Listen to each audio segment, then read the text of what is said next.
한번 나누겠습니다. 메리 크리스마스.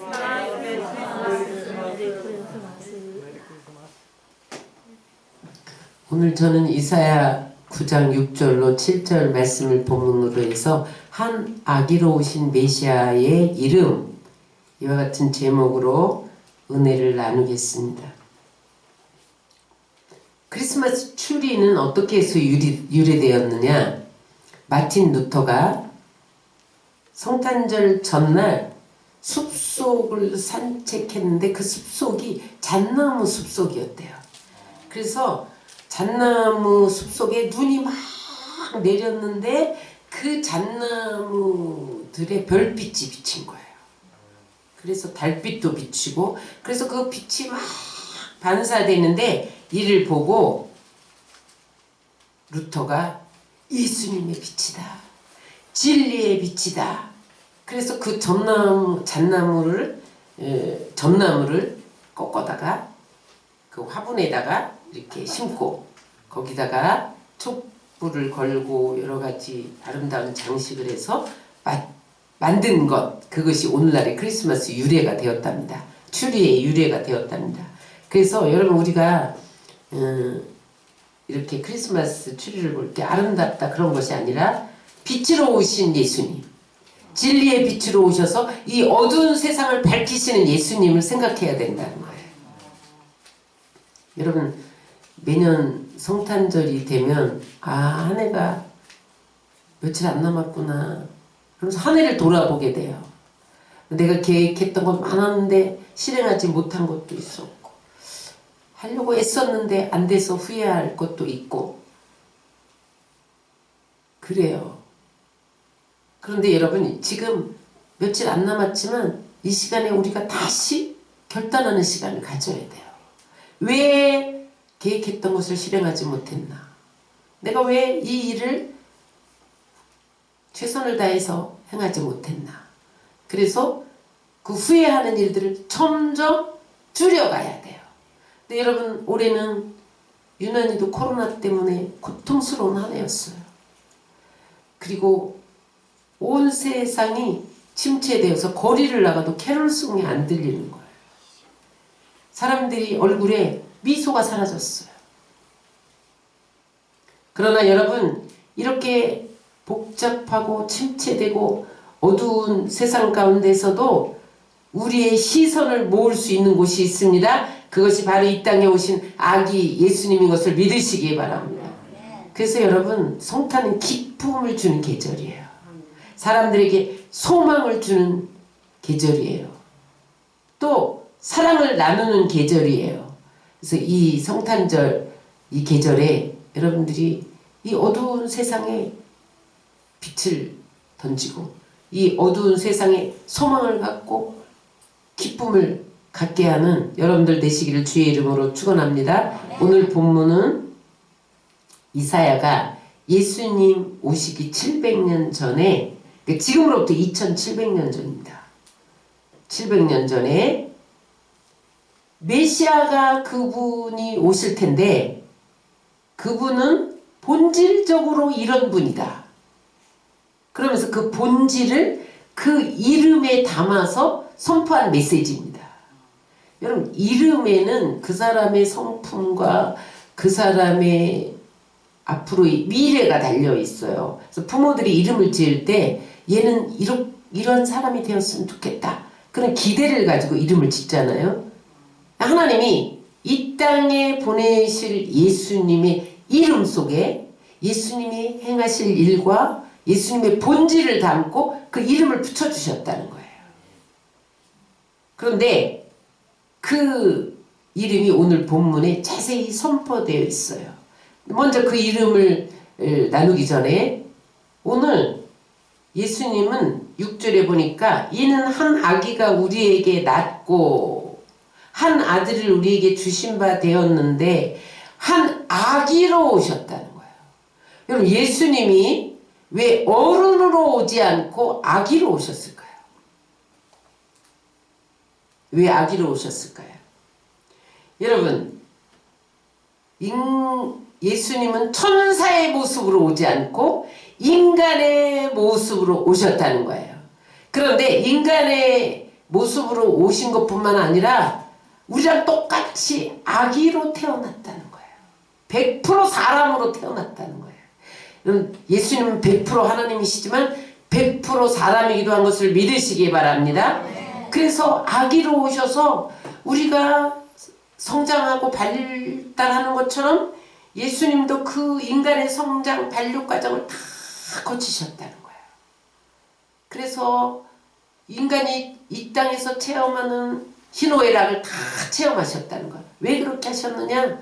예수님이 우리의 심정과 우리의 삶을 다 이해하시고 그 사정과 형편을 따라서 우리를 도와주시고 인도해 주시고 고쳐주시고 새롭게 하시기 위해서 그렇게 하셨다는 거예요.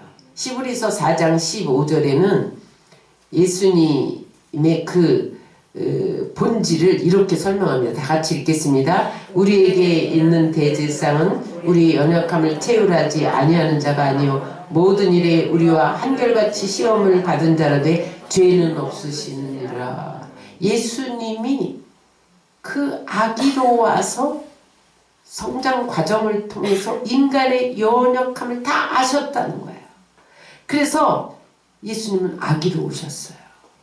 그래서 아기처럼 연약한 우리를 이해하시고 우리를 위로해 주시고 우리를 다독거려 주시고 우리를 안아주시고 우리를 업어주시고 우리를 만져주시고 어루만져 주시기 위해서 아기로 오셨다는 거예요. 또 왜 아기로 오셨냐? 아기의 특징은 귀엽고 해맑고 순수한 것이 아기의 특징입니다. 여러분, 우리가 예수님 앞에 나가려면 순수한 모습으로 나가야 예수님을 만날 수 있다는 거예요. 많은 사람들이 목사님, 저는 왜 예수님을 못 만날까요? 예수님의 음성을 못 들을까요? 그런 질문을 많이 해요. 여러분, 우리가 순수한 모습으로 하나님 앞에 나갈 때 하나님이 우리를 만나주신다. 우리에게 주님 앞에 나오면서 어떤 이기심이나 어떤 거짓이나 술수를 가지고 나오면 주님은 우리를 만나주시지 않는다는 거예요. 그래서 예수님은 오늘 아기의 모습으로 오셔서 우리에게 경배를 받으시는 것을 믿으시기 바랍니다. 그런데 그분은 누구를 위해서 오셨냐? 우리를 위해서 오셨다는 거예요. 오늘 6절에 보니까 우리를 한 아기를 우리에게 주신 바 되었다. 우리에게 주셨대요, 하나님이. 따라서 예수님은 하나님이 우리에게 주신 선물이다. 선물을 그냥 받기만 하면 돼요. 내가 값을 치를 필요가 없어요. 그냥 받기만 하면 돼요. 하나님이 우리에게 주신 최대의 선물이 예수님인 것을 믿으시기 바랍니다. 그래서 크리스마스 날 선물을 주고받는 것이 유래된 거예요. 여러분들이 무슨 크리스마스 날 그냥 기분 좋으라고 선물 주는 게 아니라 하나님이 우리에게 예수님을 선물로 주셨다. 그런데 나도 이 예수님을 너에게 나누고 싶다. 당신에게 나누고 싶다. 그래서 그 선물에 예수님을 담아서 전달하는 것이 선물이에요. 그래서 여러분 거기에는 하나님이 예수님을 우리에게 선물로 주셨듯이 정성을 담아서 일주일 전부터 준비해야 되는 거예요. 응? 그래서 크리스마스에 선물을 나누는 의미가 있는 거예요. 그런데 그분은 우리에게 아기로 오신 예수님은 어떤 분이냐? 연약한 아기가 아니라는 거예요. 그분은 어깨에 정사를 메었대. 어깨에 정사를 메었어. 정사라는 것이 무슨 뜻이냐면 넘겨주세요. 따라하세요. 예수님은 우리의 통치자로 오셨다. 우리의 왕으로 오셨다. 정사란 무슨 뜻인가? 통치자, 정부, 정권 그런 뜻이에요. 여러분 예수님 어깨는 힘을 말합니다. 예수님은 아기로운 연약한 아기가 아니라 여러분 어깨에 정사를 메고 탄생하셨다는 거예요. 통치자의 권세를 가지고 이 땅에 태어나셨다는 거예요. 그래서 따라서 예수님이 만왕의 왕이시다. 그래서 여러분 이 역사를 움직이시는 이가 주님인 것을 믿으시기 바랍니다. 지금 여러분 대통령이 이 땅을 움직이는 것 같죠? 여러분 이 세계를 누군가 사람이 움직이는 것 같죠? 그렇지 않습니다. 정사를 매신 예수님이 통치자인 것을 믿으시기 바랍니다. 그래서 우리는 진정한 왕이 예수님인 것을 알아야 돼요. 진정한 통치자가 예수님인 것을 알아야 돼요. 그래서 우리의 통치를 주님께 맡겨드려야 돼요. 이 역사를 주님께 맡겨드려야 돼요. 그래서 여러분 우리가 곧 대선을 치를 터인데 여러분 대통령이 이 나라를 잘 살게 해줄 것이다 기대하지 마세요. 하나님이 그 대통령 위에 통치하고 계시기 때문에 우리가 하나님을 의지하고 기도하고 여러분 하나님 앞에 맡기고 하나님의 말씀에 순종하고 나갈 때 이 나라를 통치하고 다스리시는 것을 믿으시기 바랍니다. 그런데 여러분 하나님 왕은 나라의 왕이잖아요. 그렇죠? 그래서 예수님의 통치가 나타나는 곳은 하나님 나라가 임해요. 여러분 하나님 나라는 뭐예요? 의와 희락과 화평이에요. 우리가 죽어서 가는 것만이 하나님 나라가 아니라 여러분 성령의 임재가 있는 곳에 하나님이 임재하시는 곳에 의와 희락과 화평이 임해요. 그래서 여러분 하나님 나라가 임하면 그곳에 귀신이 떠나가는 것을 믿으시기 바랍니다. 저주가 물러가는 것을 믿으시기 바랍니다. 어둠이 떠나가는 것을 믿으시기 바랍니다.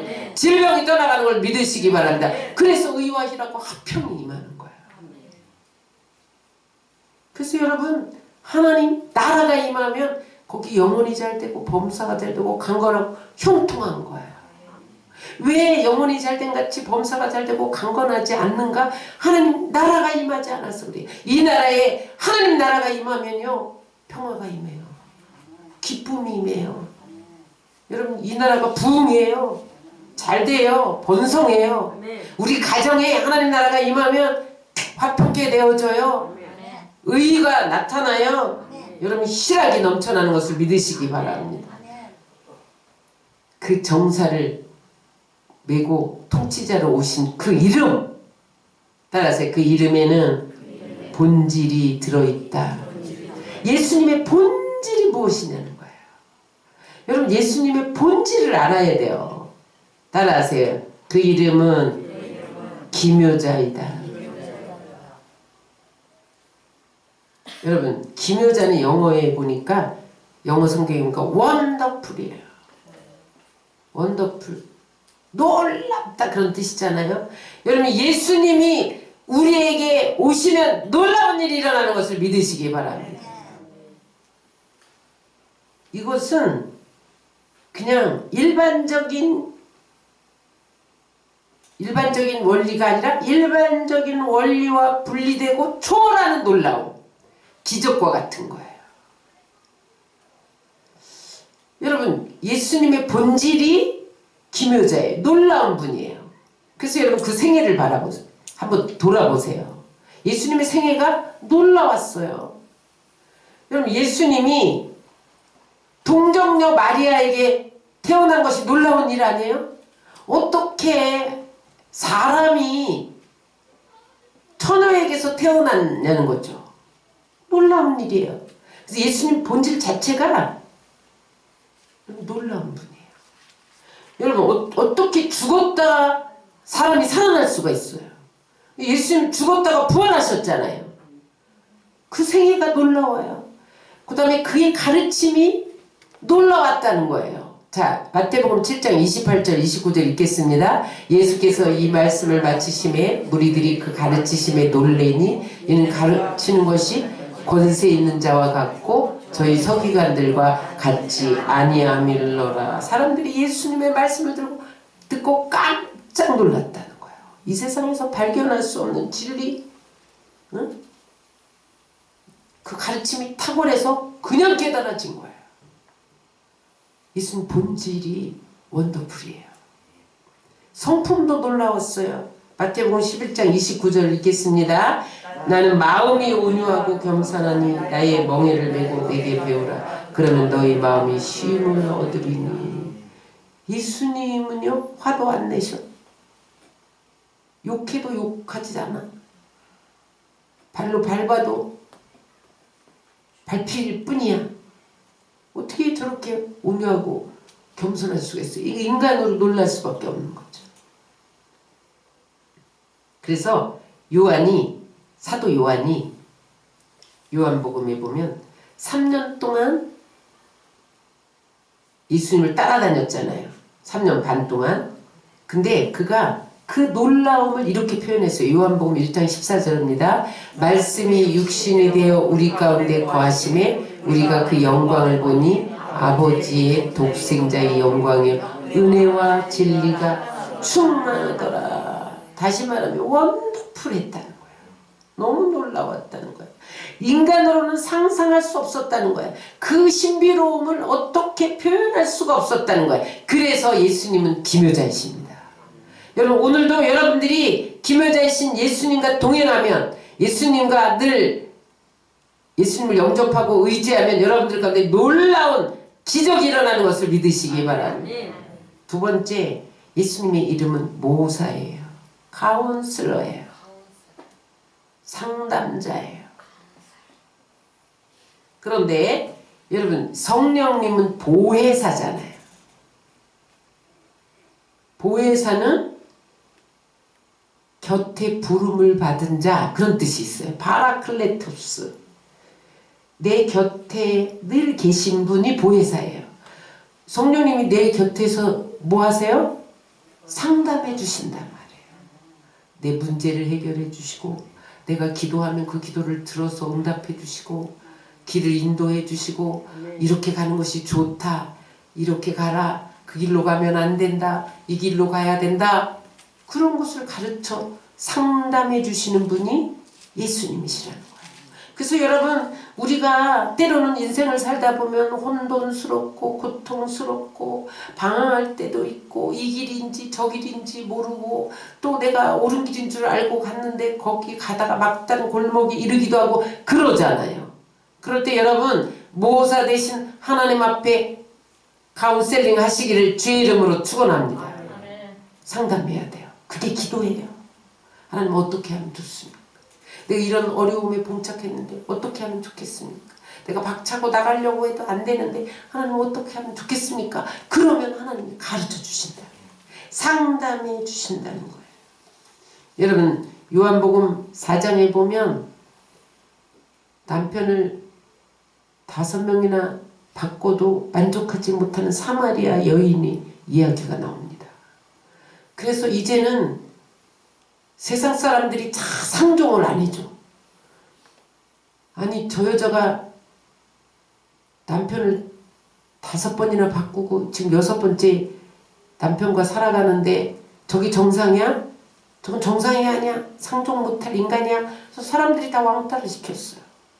그러니까 그날도 물을 기르러 가야 되는데 사람들의 눈이 따가워서 못 가고 사람들이 오후에 중동 지역은 50도 막 이렇게 올라가니까 사람들이 다 집에 들어가서 쉬잖아요. 그늘에서 쉬잖아요. 근데 그때 물동이를 들고 우물가에 물 길러 나왔다가 예수님을 만난 거예요.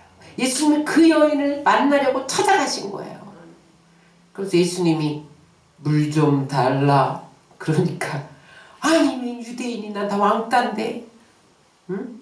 나는 사마리아 여인인데 유대인이 개 취급하는 사람 취급 안 하는 사마리아인인데 어떻게 나에게 물 좀 달라고 접근할 수 있을까? 놀랐단 말이에요. 응? 그런데 그때에 이 모사 대신 예수님이 그 여인의 본질을 해결해 준다.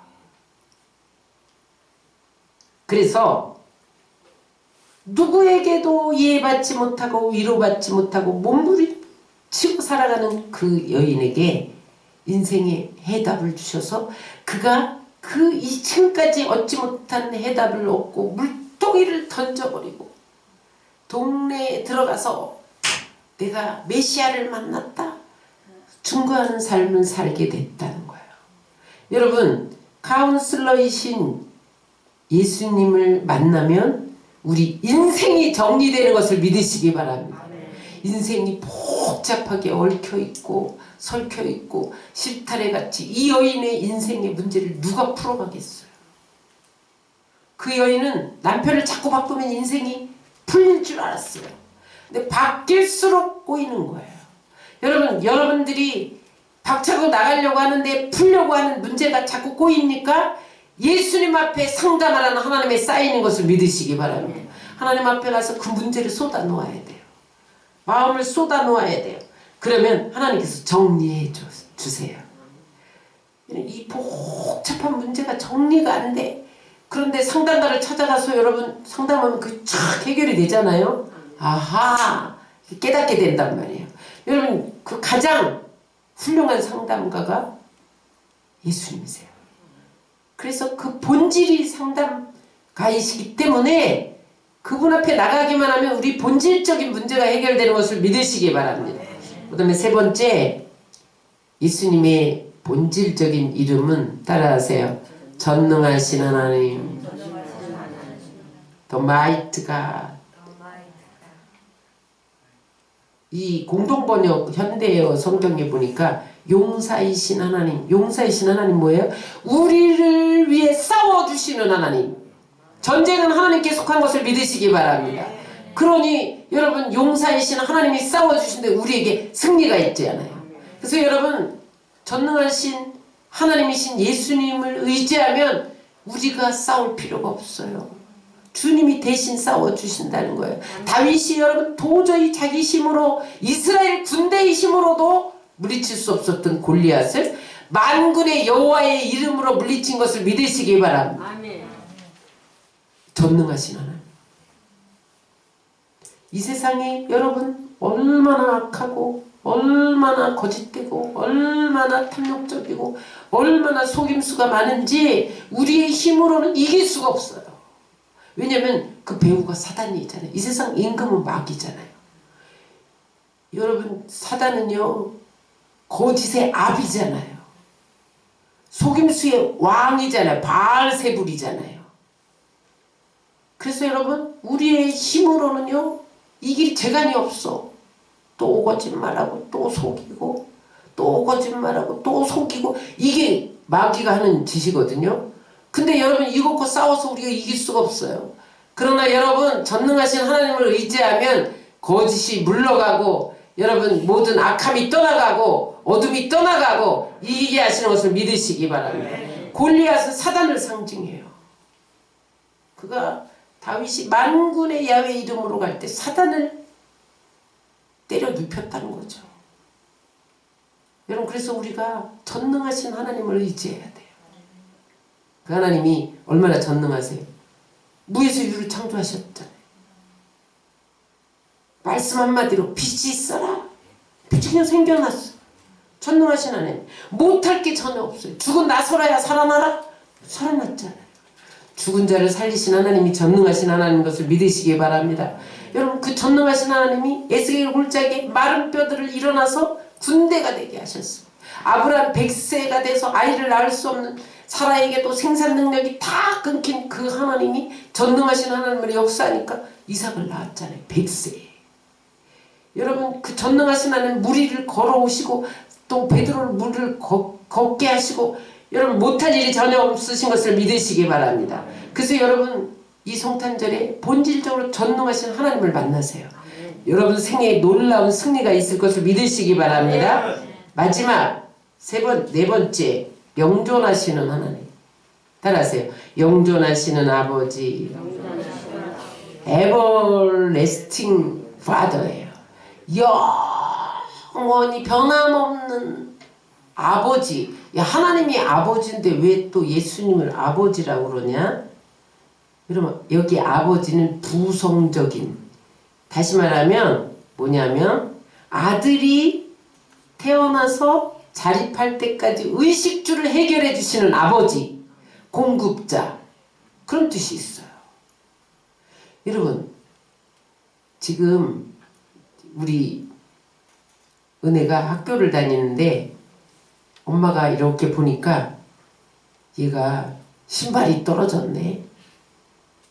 그러면은 은혜가 엄마 신발 사줘 신발 사줘 그러기 전에 어머 신발 사줘야지 얼른 사다 주지 않겠어요? 우리 예수님이 그런 아버지라는 거예요. 근데 우리는 매달리면서 신발 사줘 신발 사줘 신발 사줘 이래야만 주시는 분으로 착각한다는 거예요. 하나님이 영존하시는 아버지예요. 우리의 필요를 아시고 그냥 공급해 주신다는 거예요. 공중에 나는 새도 먹이시고 입히시는 하나님이 하물며 너희일까 보냐. 영존하시는 하나님. 마태복음 6장 26절 읽겠습니다. 저거 좀 조절해 주세요. 좀 내려주세요.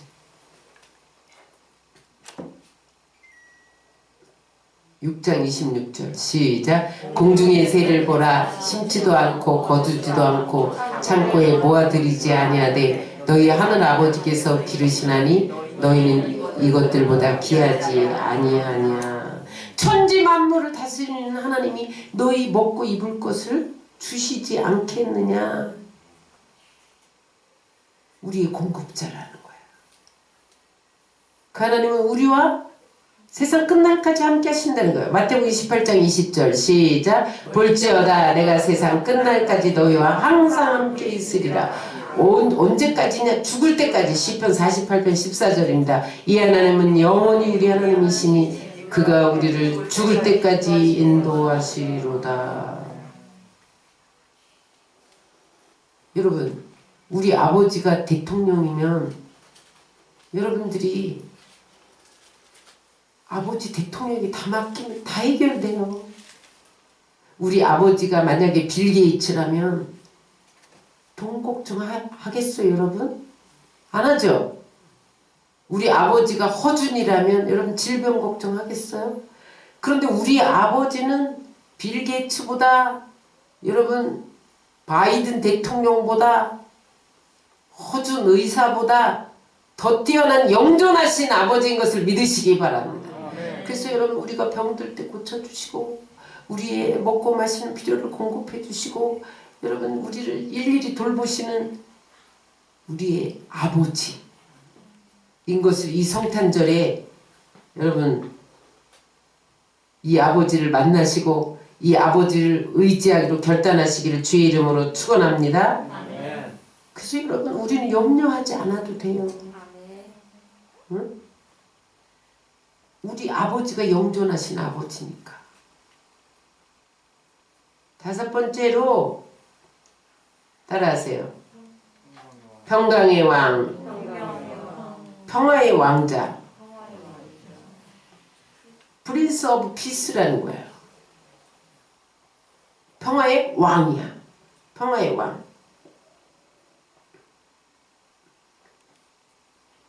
인간은 원래 죄를 짓는 순간 하나님과의 관계가 탐이 생겼잖아요. 탐이 막혀 있었어요. 그런데 예수님이 이 땅에 육신으로 오셔서 십자가에 달리면서 그 담을 무너뜨린 것을 믿으시기 바랍니다. 그래서 십자가를 믿으면 우리에게 평안이 와요. 하나님과의 막힌 담이 무너져요. 그런데 왜 우리에게 여전히 불안과 두려움이 있냐는 거예요. 예수님이 다 청산했는데 우리는 지금 코로나 시대를 살면서 여러 가지 경제의 불안, 두려움, 직장, 실직에 대한 염려, 여러 가지 코로나 바이러스 전염되면 어떻게 하나 그래갖고 오늘도 못 나온 사람 있나 봐.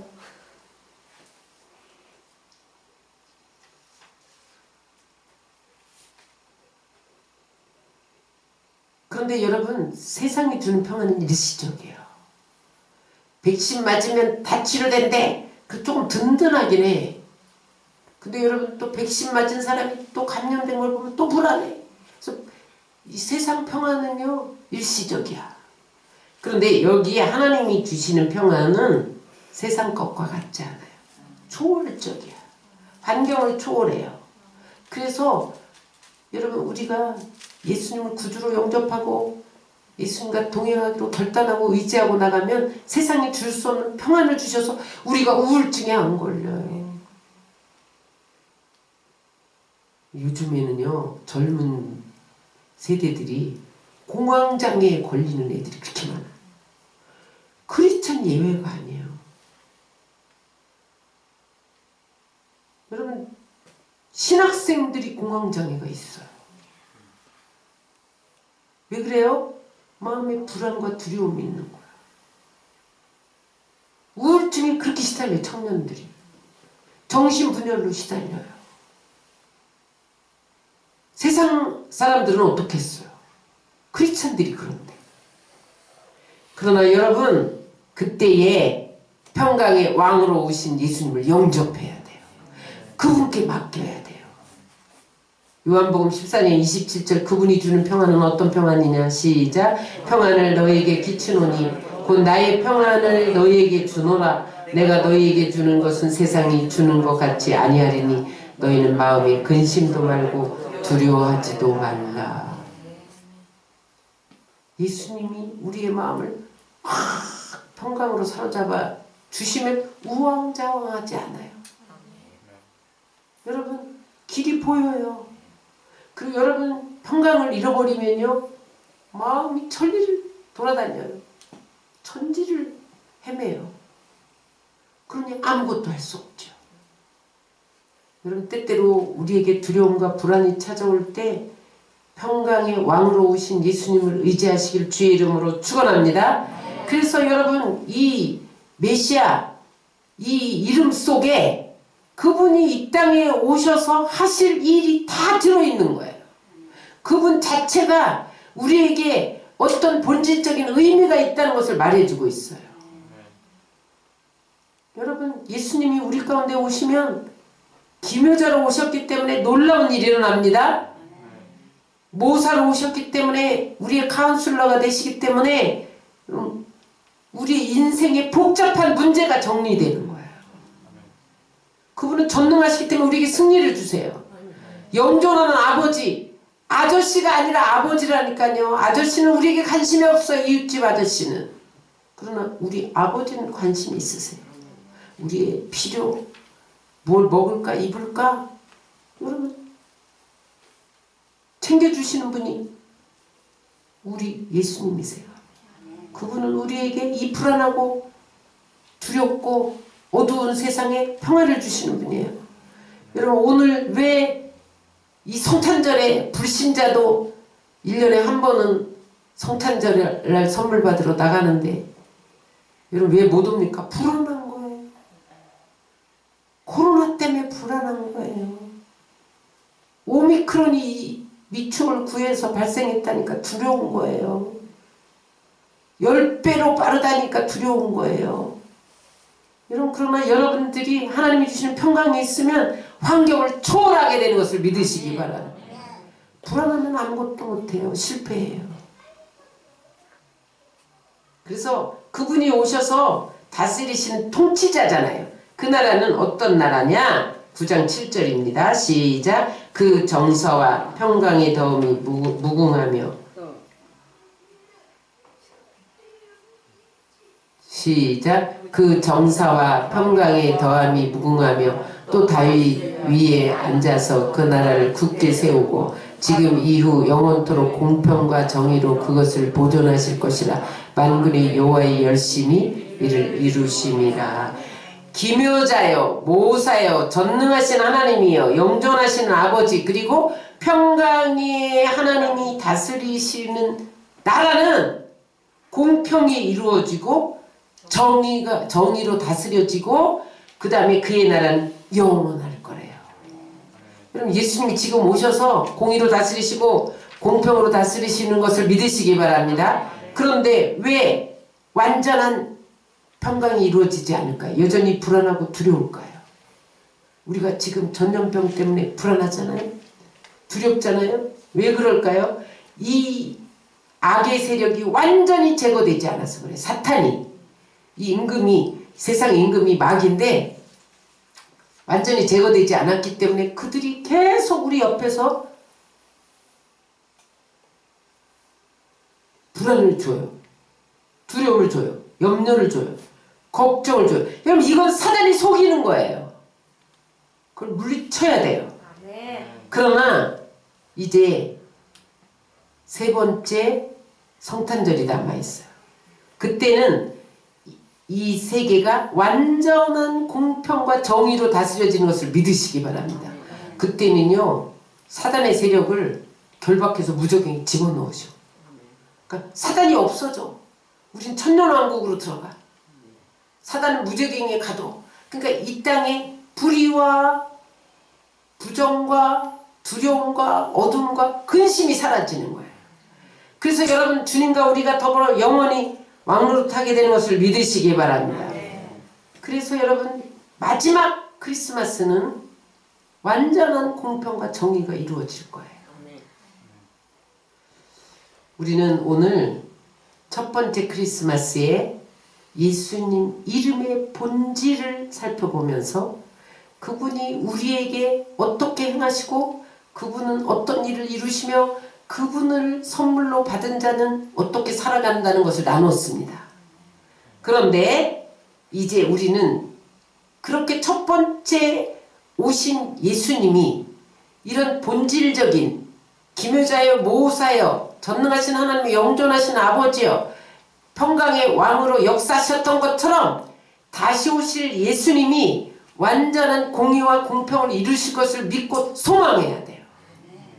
여러분 그런데 그 분이 오실 징조는 충분합니다. 우리가 지난 주일날에도 나눴지만 모든 거짓 그리스도의 출현과 전쟁과 기근과 여러분 전염병과 이 모든 징조들이 지금 다 나타나고 지금 예수님이 다시 오셔서 문 앞에 두드리는 소리가 들린다는 거예요. 그만큼 징조는 다 나타났어요. 근데 요즘에 특히 여러분 코로나를 통해서 여러분들이 더 임박했다는 걸 느끼게 되잖아요. 여러분 제가 국민일보의 23일자 신문을 보니까 스웨덴에서는 백신 패스를 점검하기 위해서 이마와 손에다가 칩을 심는다는 거예요. 요한계시록 13장에 그날에 적그리스도가 오면 짐승 적그리스도가 오면 통제하기 위해서 이마나 손에 666 표를 찍는다는 거예요.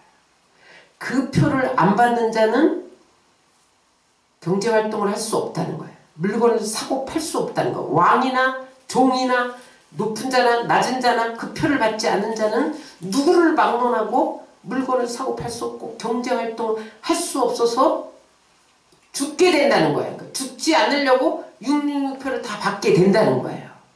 근데 여러분 백신 패스가 666은 아니지만 지금 스웨덴에서는 칩을 만들어서 이마와 손에 넣고 핸드폰을 문지르면 이 사람이 백신을 맞았는지 안 맞은지를 점검한다는 거예요. 그뿐만 아니라 이 칩 속에 그 사람의 크레딧, 신용, 이 사람이 재산이 얼마인가, 이 사람 건강 상태가 어떤가 이런 그 사람이 신분이 다 들어있다는 거예요. 근데 여러분 적그리스도가 마지막 때 오면 온 세계를 통제하기 위해서 666 표를 찍는다고 했어요. 여러분 이 하나로 볼 때 이게 666 표는 아니지만 이미 적그리스도가 올 길을 준비하고 있는 거예요. 이미 예비하고 있는 거예요. 그래서 이제 곧 적그리스도가 나타날 거다. 그걸 보여주고 있는 거예요. 여러분 666표를 방독케 하는 생체칩이 다 개발됐어요. 응? 베리칩도 그거잖아요. 베리칩도 심기만 하면 다 그래도 건강상태 바코드 역할 다 하는 거예요. 이제 적그리스도가 와서 그걸 사용하기만 하면 되도록 다 준비해 놓는 거예요. 여러분 이때 계시록에 요한이 계시받을 때는 그때는 불도장 찍는 것밖에 없었어요. 이런 전자칩 컴퓨터 시설, 인터넷 이런 게 없었어요. 그러니까 그냥 666 표라고 표현을 한 거예요. 시대가 달라졌잖아. 지금 전자시대잖아. 그러니까 이 적그리스도가 온 인류를 통제하기 위해서 칩을 몸속에 박는단 말이에요.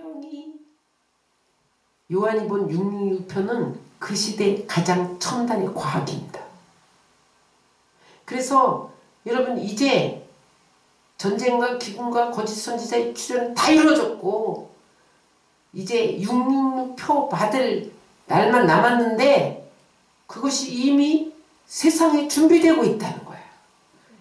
그 다음에 복음이 땅끝까지 이루어져야 끝이 오리라. 지금 미전도 종족이 거의 없다는 거. 인터넷을 통해서 빠르게 복음이 전달되고 그 다음에 제3성전이 완성되면 그때 주님이 오신다고 했는데 이스라엘에서 제3성전 지을 모든 기구를 다 준비해 놓고 시작하면 3개월 안에 짓는다는 거예요. 세상은 여러분 다 준비되고 있어요. 우리만 준비되면 돼요. 여러분 세상은 적그리스도가 올 길을 다 준비하고 있어요. 근데 우리는 여러분 깨어서 기름도불 준비해야 합니다. 깨어서 기도하고 성결함으로 옷 입고 여러분 거룩함으로 옷 입고 성령 충만해야 돼요. 그래서 여러분 마지막 성탄절을 맞이하시기를 주의 이름으로 축원합니다. 다시 한번 정리합니다. 아기로 오신 예수님의 이름은 따라하세요. 기묘자, 원더풀이에요. 모사, 카운슬러예요. 전능하신 하나님, 얼마이트 갓, 능치 못할 일이 없으세요. 영존하시는 아버지, 아저씨가 아니라 아버지예요.